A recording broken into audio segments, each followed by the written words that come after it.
we have an indoor UE located inside this building, and currently we're transmitting a white static beam. It's just like a LTE sectorized antenna, 120-degree sector. It's static. It's basically transmitting energy across that 120-degree sector.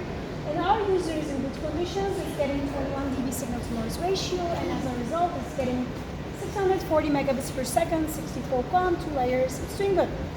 But now, how can we utilize this massive array to do digital beamforming to enhance the performance of this user?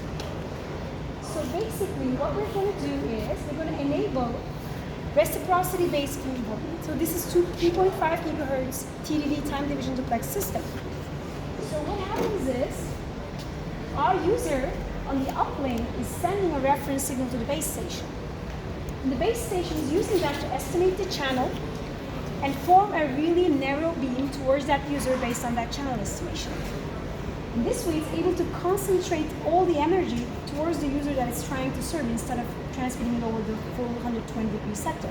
This way, this user is going to experience a great signal boost and as a result, experience much better throughput.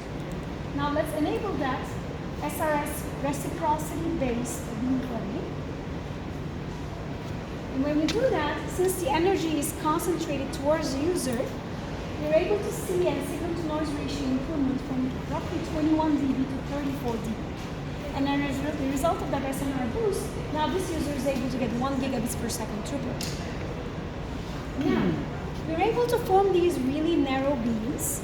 Now, on top of that, given that these are very narrow beams, we can actually stack up multiple users and serve them at the same time using the same frequency time resources. Now, in our network, we're going to enable a few more users on different buildings on our campus. And some of those users are actually 1 kilometer away from where the base station is located, and they're indoors. So even that's the case, when we bring up all these other users, we have a total of 4 users in the system. We are simultaneously serving them with 2 layers each. So we're simultaneously doing 8 layers of data. Due to spatial multiplexing, these narrow beams, these streams are not interfering with each other, so all the users are getting served, and we have roughly 3.5 gigabits per second sector. Our furthest away users that are roughly 1 kilometer away is experiencing 800 megabits per second.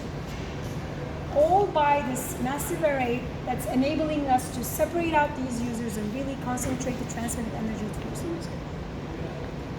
So this is where we are with our Release 15 based over-the-air network, and we're continuously using this network to basically enhance this further, trying to add more layers, more users to basically see how much we can push the capacity. How much spectrum are you using to do this? This is 100 megahertz at 3.5 gigahertz band. Okay.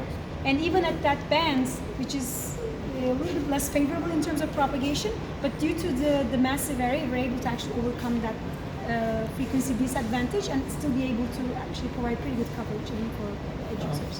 What was the downlink before you activated the... It was 640 megabits per second. I can go back to the wide beam baseline.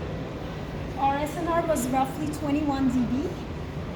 And we were still doing 2 layers towards this user, but we were only doing 64 QAM modulation, so we weren't able to actually pull it all the way up to the highest modulation because the signal-to-noise ratio wasn't good enough. But when we switched to the dynamic reciprocity-based beamforming with the massive array, now we're able to actually achieve much better SNR and much better